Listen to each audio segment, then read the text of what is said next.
Welcome everyone to the Women's Economic Security panel hosted by Women in Economics. My name is Patricia Pascuzzo and I'm from Inclusive Economics and Councillor of the New South Wales Women in Economics Committee. At the outset, I'd like to acknowledge the traditional owners of the land on which we meet virtually today, which in my case is the Camaragal land. I also pay my respects to elders past, present and emerging. It's the year 2021 and sadly, gender inequality, discrimination and violence against women are still major issues. As many would be aware, the federal government next week is convening a Women's Safety Summit, and despite being highly relevant, both financial security and housing are off the summit's agenda.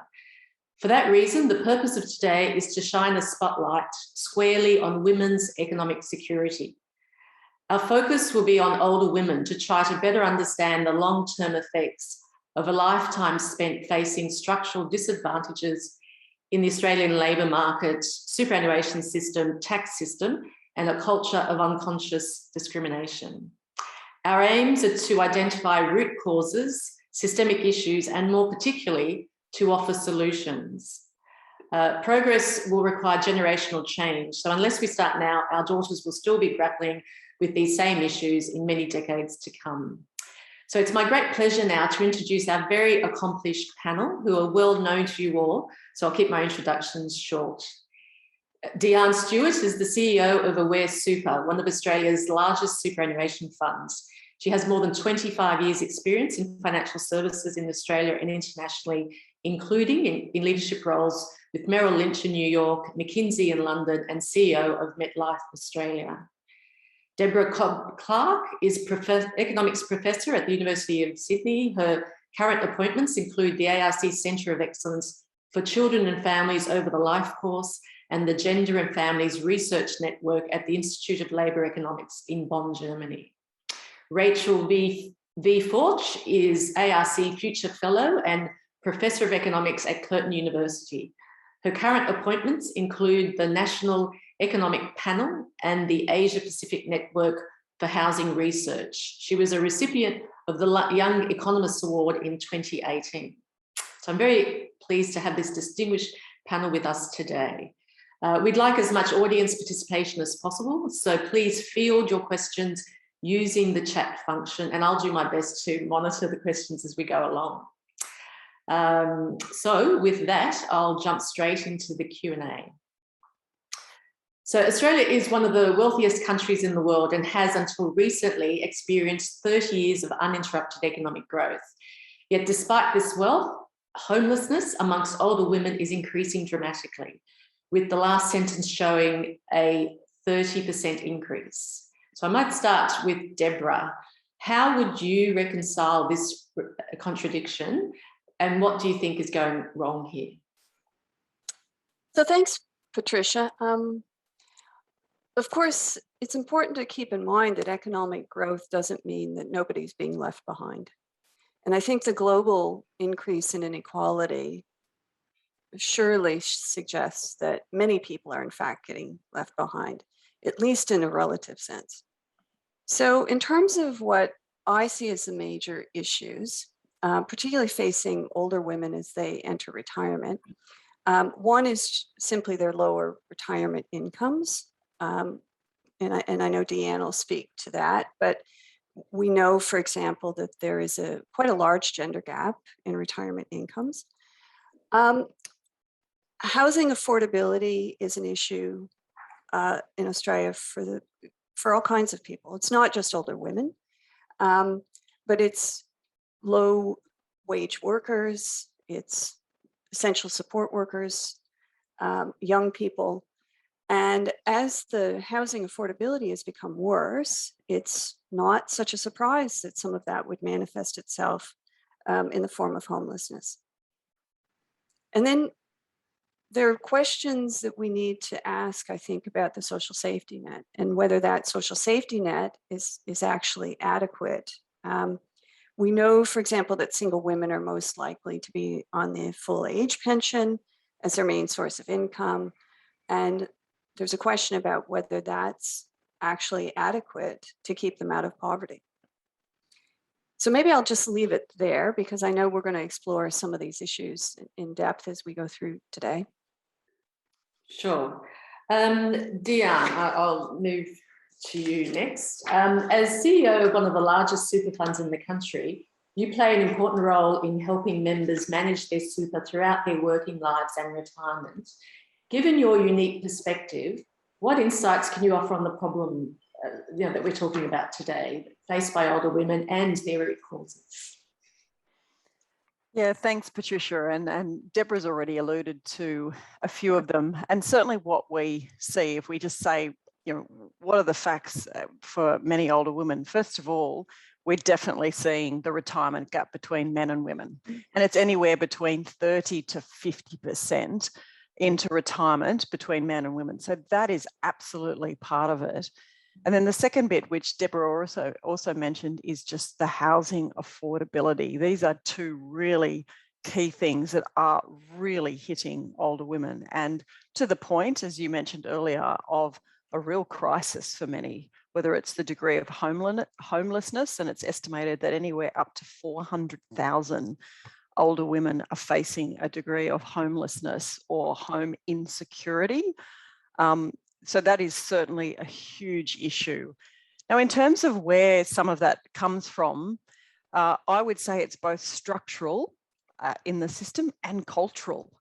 And certainly structural in the sense of many of those older women, because superannuation is relatively new, didn't actually even get the benefit of that for many parts of their life as it is. But I would say when you break it down, if you look at it into the longer term, it's actually many structural elements and cultural. So it starts at school, right? If you look at the degree of young girls taking STEM courses, for example, then if you look at the beginning into the start of the workforce, many women choosing to go into caring roles that are often paid significantly less. So you've got a gap in people's salaries right from the word go.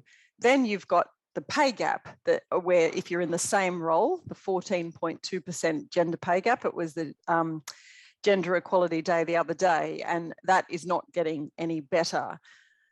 And then the next structural issue is then obviously with many women taking time out to have children, to raise children, and for many not receiving salary during that period of time, and then how it hits their superannuation side as well, with many not getting superannuation paid on paternity leave. And so the gap widens both in terms of income and then superannuation that reflects that income.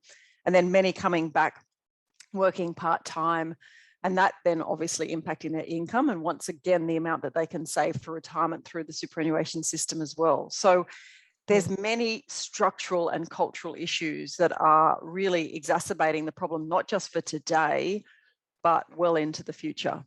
Yeah, that's a really good summary of a really complicated issue. Let's drill down a little bit more in relation to housing, I think, because housing is recognised as the fourth pillar of the retirement income system in Australia. You've got the age pension, you've got super, you've got other savings, and then there's housing. Now, Rachel, I might turn to you. You've led major research programs into housing. What can you tell us about the changes occurring in home ownership and the implications for older women particularly? Yeah, thanks, Patricia. So housing is definitely recognized as the fourth pillar of our retirement income system.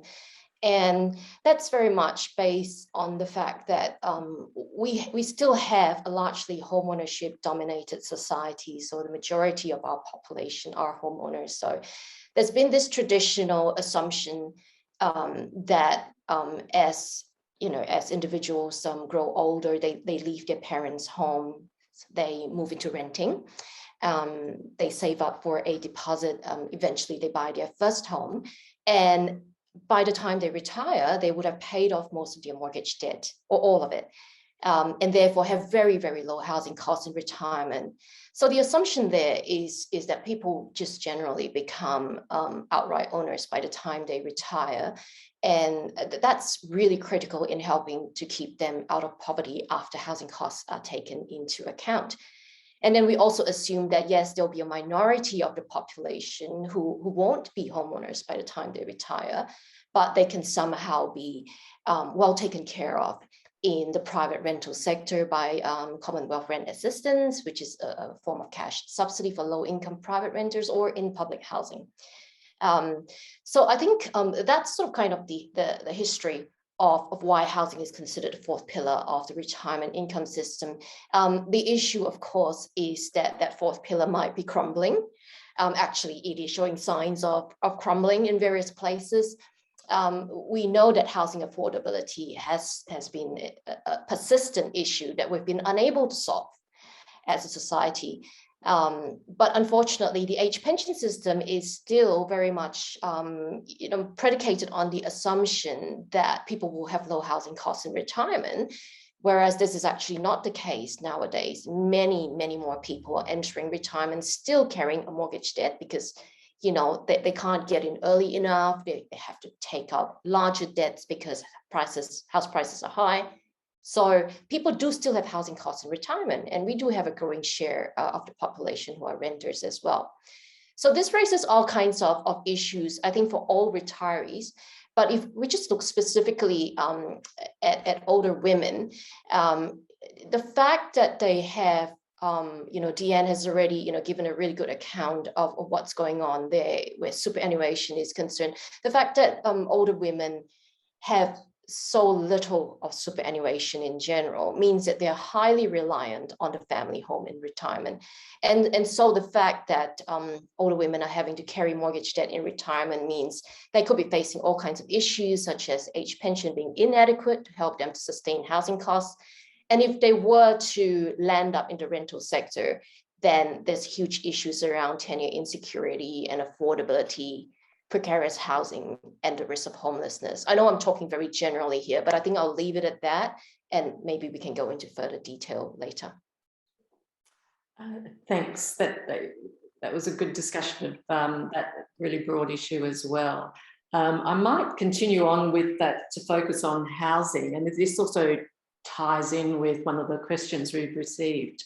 So COVID-19 has showed us just how much we rely on essential workers, and many of them are women, yet many can't afford to live near their place of work. And we're seeing major hospitals like Royal North Shore finding it really difficult to get the staff that they need. Deanne, of course, a significant proportion of your members are essential workers. So how critical is the housing situation for that cohort? And in particular, I'd like to, if we can, start probing into solutions. Oh, yes, it is so critical. When I started in this role just under 3 years ago and met many of our members and associations representing our members, and I said, look, what are some of the biggest issues that essential workers are facing? Certainly there is issues relative to their particular careers, but the biggest issue that came back again and again was housing affordability. And this is both for some of our younger members starting out on really quite low incomes, but also for some of our older members. And in fact, just in the recent, about a month ago, I had one of our older members in her 60s. She was a nurse, a single mum who had raised 3 kids, actually say, because I had done a video on the budget and some of the good things that had come out of the budget. And she said, you know what, that's all great to know, but I've raised my 3 kids, and used every dollar to help them. I'm a single mum renting and there's nothing in it for me. And I don't know when I can ever stop working. I'm exhausted and I need solutions. And it's that type of response that we certainly hear from time to time, but also amongst our younger essential workers that, to your point, are having to do huge commutes because they literally cannot afford to rent, let alone own a home anywhere near a major hospital or schools, etc. So that's certainly what we're hearing. But I think, to your point, in terms of from a solution perspective, I mean, you look at housing affordability and you break it down to supply and demand, and there is absolutely a lack of supply from a housing that is really exacerbating the housing affordability. And there are issues on the demand side. So a lot of the tax incentives that both Rachel and Deborah have spoken about that absolutely are distorting the market. So where I think some of the solutions lie, and where you look a lot of the research and a lot of work that's been done on this, is how do we increase the supply of affordable housing, both social and affordable housing. And so to give you an example, certainly as one of the largest superannuation funds, we've looked into this area and looked at what can superannuation funds do. And in fact, after having piloted several things to make sure that we're getting good returns for our members, because ultimately that is our role as a super fund, you know, how can we lean into this and actually really be part of the solution? And so we've invested now over 800 million in affordable homes in areas like Liverpool, Miranda, Waterloo, Mooney Ponds down in Melbourne, and in WA as well, in areas like Claremont, in areas that are near hospitals, near schools, where essential workers, you know, can absolutely rent at really affordable. So it's at 80% of the market rent. And in return, what we actually see is much lower change in turnover of housing, much longer leases, fully occupied. And so from that perspective, it ends up being quite good from an investment perspective as well. And so there's a number of things that I think certainly superannuation funds can do to contribute towards this solution and have a really positive impact.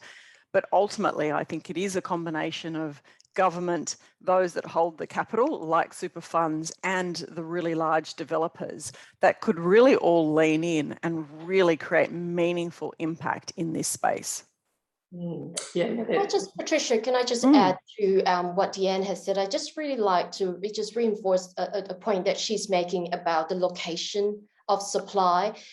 We do talk a lot about the shortage of affordable housing in our policy debates, but I think we need to go a bit further to just acknowledge, yes, there is a mismatch between you know, where the jobs are and where the workers can afford to live. So it's, you know, developers are profit maximizing agents. So it is really about looking for ways to incentivize developers and those who supply housing to increase the amount that they supply in areas where essential workers need to live. Some of the research that I've done shows that a lot of the new supply is going into middle and higher income areas. And that's sort of where the jobs are at, actually, lots of inner city areas, but that's not where our essential workers can afford to live. And so you get productivity issues with long commutes.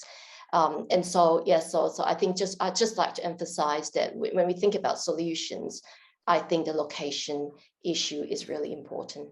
Yeah. Good. We could delve a lot into those issues, but we've got a lot to cover, so we might come back to that later. But I might, with Rachel, stick to the housing topic and just ask, you know, from your perspective, given the importance of housing as the fourth pillar, what changes could the government be introducing? Or well, I think that's a raft of changes. I think we really need to look at the adequacy of the age pension, and you know, Deborah may have something to say about that. But if you look at especially single older women who have so little of superannuation to rely on, if they're carrying a mortgage debt in retirement as well, then that raises some serious questions around whether or not the age pension for single people is actually sufficient. And it actually exposes older women to greater risk of poverty as well. I think we also have to acknowledge that the rental population is increasing.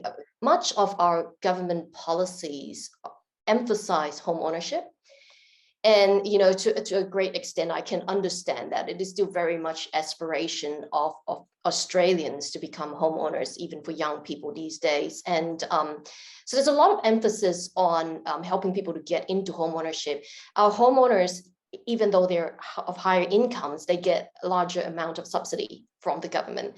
So I think we really need to shift the focus more towards the rental sector, because that population is growing. That population in the rental sector is aging. Our private rental sector is is quite large compared to some other countries, and our social housing sector is very, very small. So some of the reforms that we could really think about, and what I'm about to say is probably been talked about by lots of other people, because they are sensible solutions, looking at increasing the supply of affordable and social housing. We currently have very, very long wait lists, more than 150,000 applications on a public housing wait list, for instance. So that's really an area that requires attention. We also need to look at Commonwealth rent assistance, I think, which is the main payment that is supposed to assist low-income private renters. It's well known that the Commonwealth rent assistance has not kept pace with rent increases over time and is not well targeted, especially at single people. So I think there's great scope for reform in that area as well. Okay. So, Sorry. Patricia, can I just jump in and Sure. pick up on a couple of things, right? One very concrete suggestion, or one idea, is to take the opportunity to use some of the fiscal stimulus that will surely be required to revive the economy once we get through the COVID pandemic, and use it and direct it to the building of social housing. In the global financial crisis, we built schools. And maybe this time around, what we should do is build social housing. Yeah, there's a lot of merit in looking at that issue. And then that really does raise the question of, is this a state government? Should the state governments be responsible as they are now, or should we really see the Commonwealth stepping up? I don't know if anyone wants to. Yeah, I'd like to make a comment on that, because I think that's a very, very relevant point that you're making, Patricia. Is it a state or a federal government issue? Who's responsible? Housing it affects every domain of life. It affects labor market participation, mental health, children's development. I could go on, but I won't. It just affects so many domains of life that it's almost like it straddles so many policy portfolios that nobody knows who should be in charge. And then it becomes a problem, because if nobody's in charge and nobody's responsible. At the moment, public housing is managed by the state government authorities.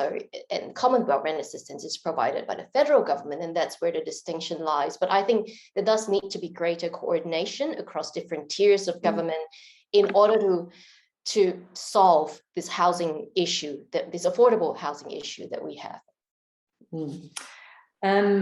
I might just change slightly now to talk a little bit more about retirement income system. And we've got lots of questions coming in. But recent modelling from Griffith University shows that under the current super settings, even without career breaks, the gap between men and women's super balances across the income spectrum would never be closed. So someone else in the chat has picked up on the same piece of research and would like to know, what can women do early in their career to try and assist with that issue? And I guess I also had the question that, does this suggest that super perhaps is the wrong policy tool? So who wants to take that one? I mean, I'm happy to get us started. Certainly, look, we run lots of seminars for some of our younger members, and there's several things that you can certainly do early on in your career that can have such a positive impact. So I'm sure everyone's familiar with the literature of, the dollars that you actually put into the super system because of compounding and because of the tax advantage in your early 20s, for example. You'd have to put the equivalent of 5 times as much in your 50s, right? So absolutely, as much as you can put, just even that extra $5 or $50, that absolutely helps. But then where some of this actually comes is because it is so linked to people's income. And so that is the structural issues about what certain jobs, caring jobs, are paid versus other jobs. And that's certainly part of the problem. But then, as I also mentioned, the other area where we, certainly in our data, see the gap really begin to increase between female and male balances really is around those child rearing ages, right? And so I'm certainly a strong advocate for superannuation being paid on paternity leave, both in a corporate setting and in a government setting with the Commonwealth parental leave. But I ultimately do think there needs to be more radical thought behind it, because that will certainly help a degree. The other thing that we often talk to women in really focused ways as well is other things that you can do, particularly if you're on a lower income, whether that be looking at your superannuation jointly as a family unit, whether that be co-contribution, things like that. They're small in the scheme of things, but they do add up from both a compounding perspective. Mm. And then finally, the other area that I would say where we see real, and it's literally in front of the government as we speak, so I really do hope it gets passed in legislation. The other area that really impacts women is when there's separation and divorce. And often that can be very messy and finances are not well understood. And so without that look through into the ATO as to what does the male spouse have in superannuation, we absolutely see many women not getting their fair share of the joint amount from a superannuation perspective. Now, that bill is in front of Parliament as we speak. So I certainly hope that that goes through, because that will certainly help, because that's where we actually do see significant issues take place as well, particularly for older women. Yeah. I might just follow that one up with an interesting question from Isabella Parkman. So she makes the point that the 40-hour week may be a contributor, and that because it kind of assumes that you're going to have someone who's able to stay at home and look after the everything, look after the kids, look after everything. So do you think that the abolition of the 40-hour week is a key element in trying to achieve economic security for women? I don't know if you want to take that one, Deanne, or if someone else wants to jump in. Yeah, I'll probably comment less about the 40 hours. What I would say is there's no doubt that if you take something like superannuation, which becomes so important to people's retirement, it is very much based on the income and the hours that you work in the week. And that is where I think we may need to think slightly radical for those that are taking, that caring responsibility, unpaid time out, and how we actually do adjust for that in a societal way, looking at it holistically. As it relates to the 40-hour week, one of the things that I would say, and this is the optimist in me, certainly facing, and this is probably what I would say for more corporate roles, less so with frontline workers, many of our members, but certainly it does feel like that is busting through many of the, you must be present, you must be 5 days in the office. And I do not think we're going to go back there. And so certainly what I am seeing, the optimist in me, is I'm seeing a lot more males and females work far more flexibly in the hours that they are. They might start early and then they might take a good couple of hours off during the day and then work a little bit later at night. And that degree of flexibility that corporates have not allowed in many cases up to this point is being busted through. On the other hand, the pessimistic bit of me says I'm still seeing a lot of our women taking the primary caregiver responsibility through this period, and it is really impacting many women. So there's the optimist and the pessimist in me. Yeah. Does anyone else want to pick up on that point about carers? And they make a voluntary contribution to the community that we'd otherwise have to pay for. So, and after spending a life caring for others, they potentially have the prospect of facing, poverty in retirement. What else can we do to better recognise the role of carers? Deborah, So I think one way to kind of think about the superannuation issue is to recognize that it's a form of savings. Just like housing is a form of savings, they're two sort of alternative assets. And if you think about it in that way, then it's not surprising that higher income people end up with more savings, they end up with more housing assets, and they end up with more superannuation. So for me, the key question here is, what's the social contract around how much individuals should be responsible for looking after themselves in retirement, and how much should that be a collective responsibility, which then makes it a little bit less about super and, you know, gender wage gaps and taking time out, and just asks the question, you know, what is the appropriate balance? What's the minimum standard that we would like to be prepared to guarantee for people through the aged pension and the social safety net? And if we had that sort of viewpoint, then some of these difficult questions about carers would become less relevant, because, you know, everyone would be more supported in retirement. Okay. Right. So, I will also say, though, that, you know, the European Union is grappling with this at the moment. So they've had conversations about gender gaps in pensions.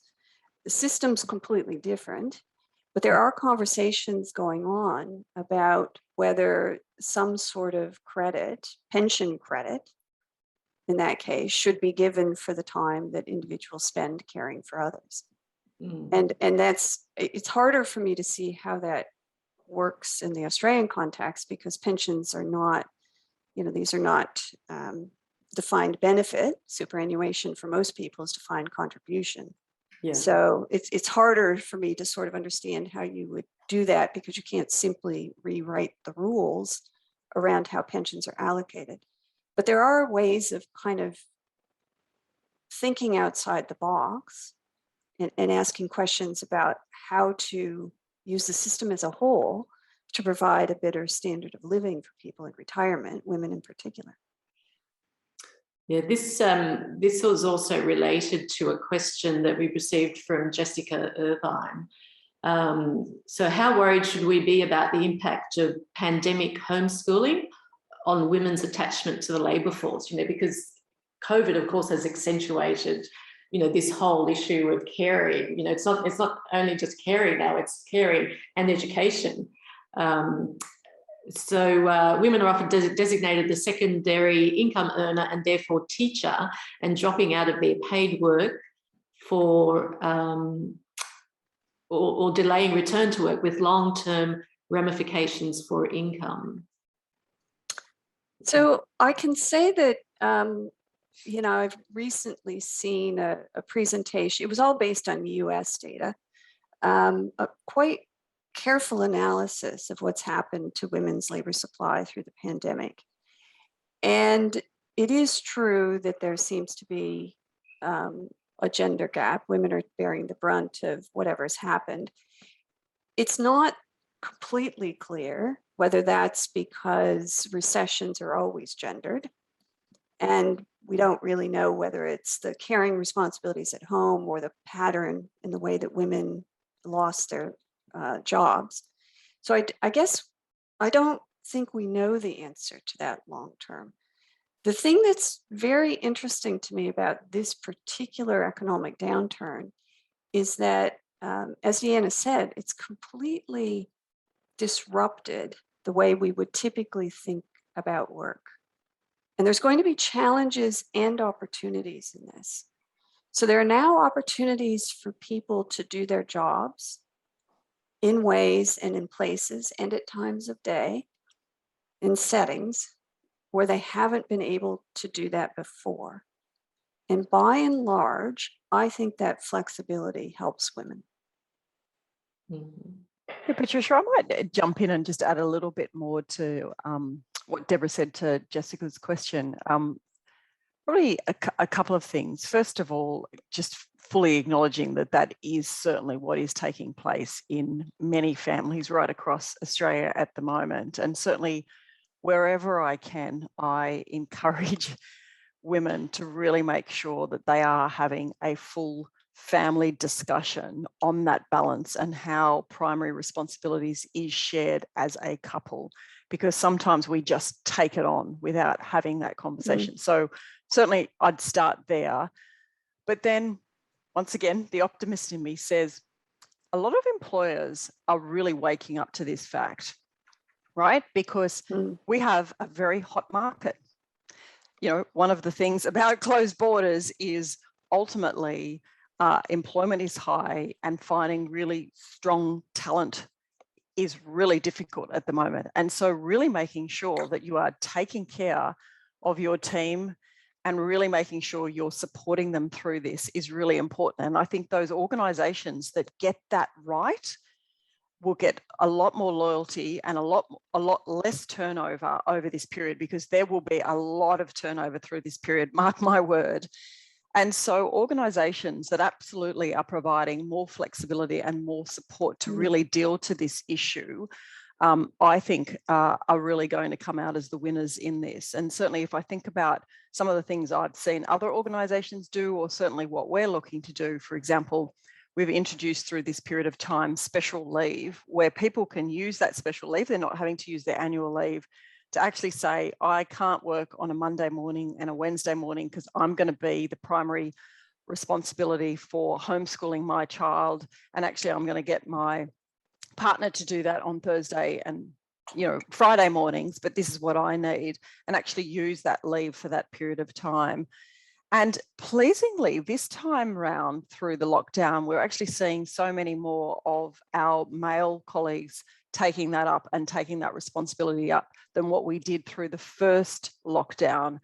And so that shift that we're seeing in terms of responsibilities, how it's becoming more acceptable, by the way, for the males to do it and actually see other males doing it. I am really seeing that change through this period of time. Now, I don't want to sound too optimistic, because I absolutely agree with the stats of what Deborah said as a whole, but I would say you're starting to see employers change and try to create a very different culture about what that means in terms of flexibilities for men and for women.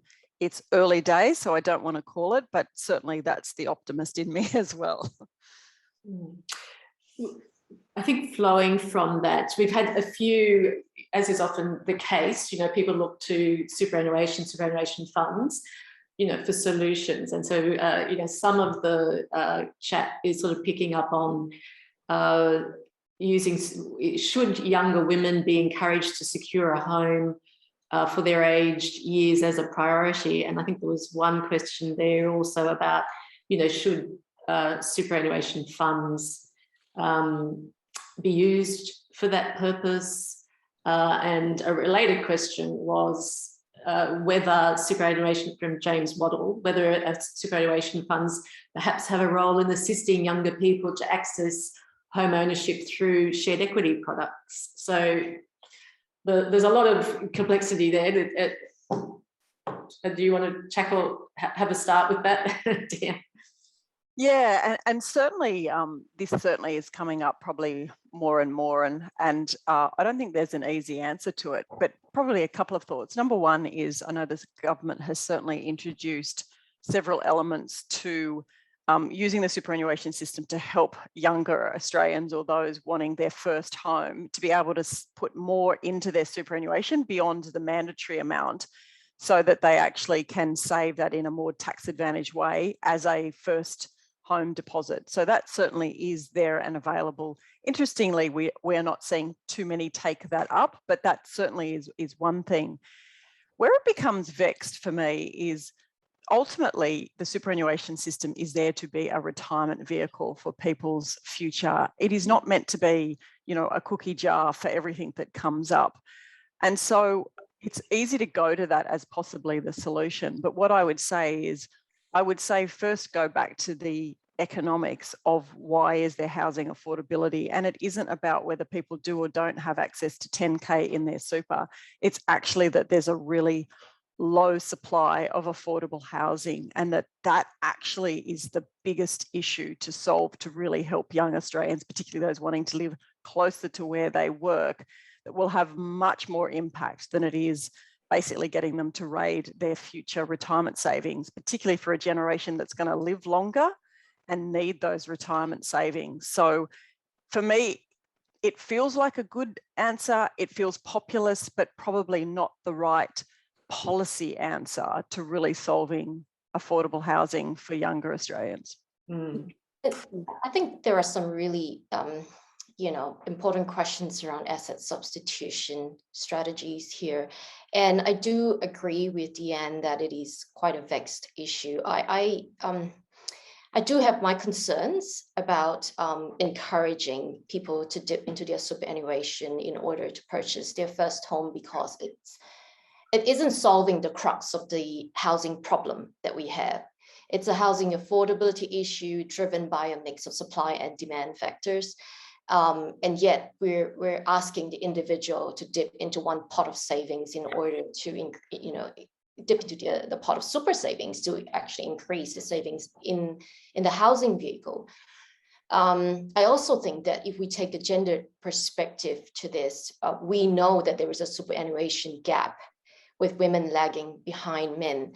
And if we use superannuation as another means of securing home ownership, that is just simply going to widen the gap in economic security between men and women, because women have a smaller superannuation pot to start off with. And then the question arises as to, if we're concerned about women's economic security, why are we encouraging them to dip into that already very small pot to give themselves a better chance of accessing homeownership? So I think there are some issues there around, it's a band-aid solution in a way, and it may actually exacerbate inequality in the long run. Yeah, and I think it's also important to keep in mind kind of the policy framework, the stamp duty, negative gearing. I mean, these are very big policies that have a lot of impact on housing affordability. And it seems to me that a better focus would be thinking carefully about those policy settings rather than attempting to use superannuation, which works well for the purpose for which it was designed, to fix something by essentially simply asking people to raid their retirement savings in order to pay for a more expensive house than they can afford at the moment. Yeah, that's a really good point about the current policy settings, which are really favour homeowners and investors, and don't favour at all renters. And I think I saw numbers. This was focused on New South Wales, that the amount that the Commonwealth spends in terms of tax expenditure on the various tax expenditures relating to housing for investors and for homeowners is like $7 billion. The amount it would cost to fill the gap in the supply of social housing is like $3 billion. And so you could actually, with political will, kind of rearrange and reallocate that spending. That also leads into a related question about, if we're not getting the right amount of investment in housing, would it be helpful, shouldn't governments be looking at social and affordable housing and considering it as social infrastructure in the same way as you would consider hospitals, schools, roads? That's a question from Ethan online. Well, I would certainly agree with that, right? I mean, I think social housing is social infrastructure in the same way that you think about hospitals and schools, which is why I keep anticipating that when we get through the health crisis of COVID and we start confronting the economic realities of wherever we're at, some sort of fiscal stimulus is going to be required. And that's an opportunity to make some big investments, right? Social housing is not the only one on my list, but it's pretty high. And it would be, a good opportunity to run a program similar to the schools program that we ran in the global financial crisis. And I think social housing is social infrastructure and it's economic infrastructure. So the tenure security that people get when they get into social housing is very important for somebody who's looking for a job, who needs an address to be able to put onto their resume so that, you know, employers that they apply to can actually get back to them. I mean, those are all the things that, you know, that are important. It sounds so minor, you know, having an address, but actually it's so important if somebody actually wants to move on and actually be able to secure a job.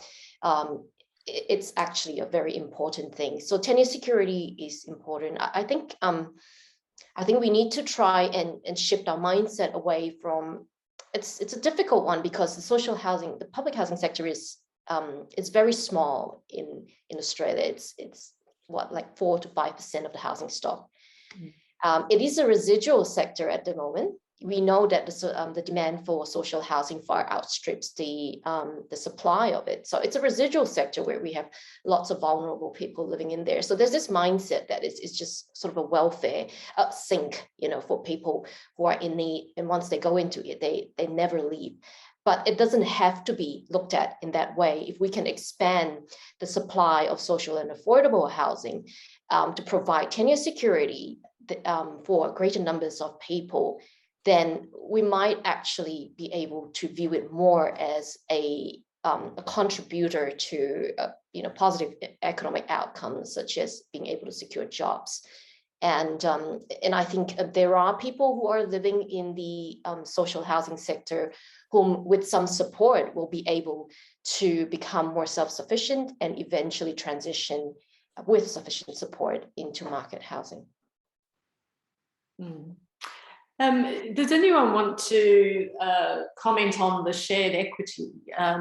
Because a few of our a few people have referred to it in the chat. So the idea, and I know that there is a shared equity scheme run by state governments in a lot of states, not in New South Wales, by the way. And the idea there, that instead of trying to purchase, if a young middle-aged, say, woman can't purchase 100% of the property, they might be able to purchase 70%, in terms of being able to afford the mortgage.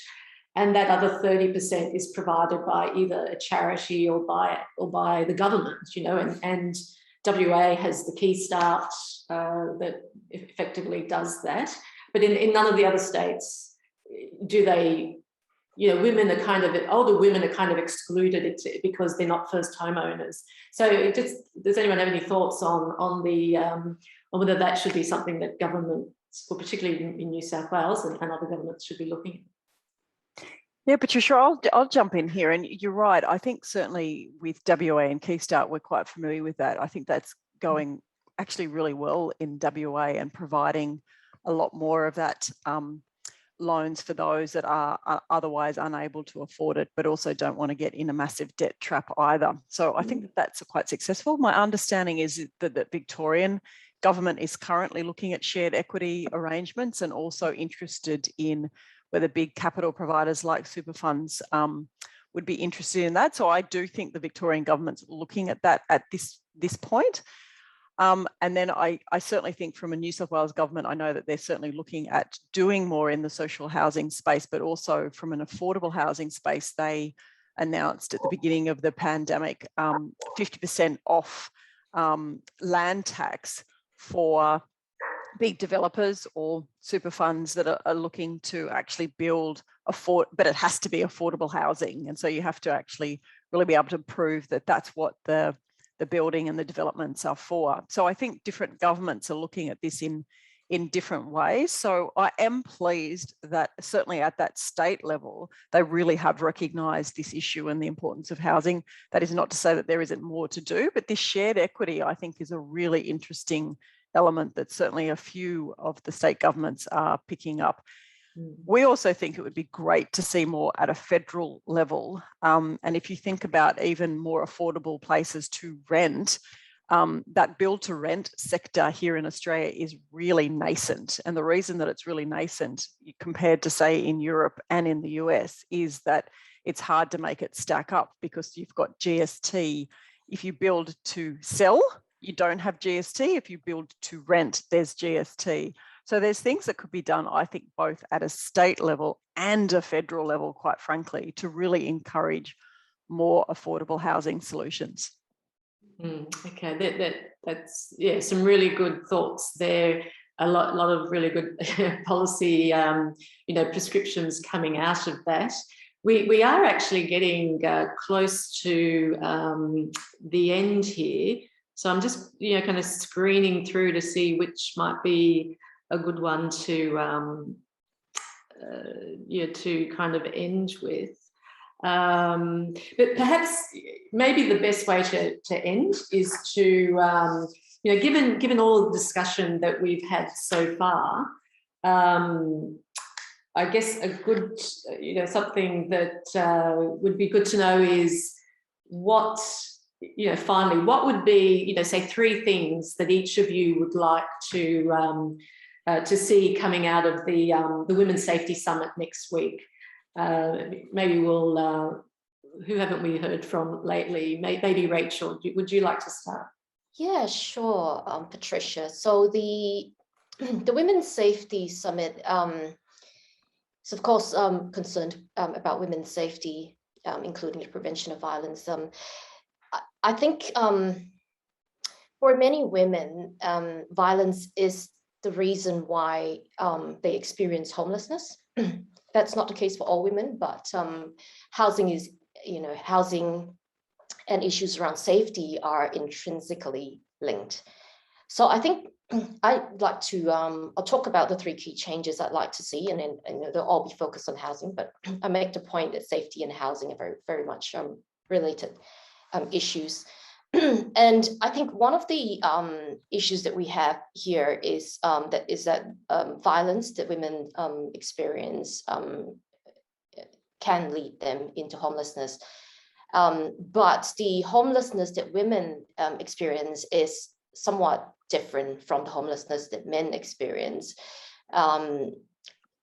The homelessness that women experience tend to be more, they're less visible, let's put it that way. You're less likely to see homeless women, out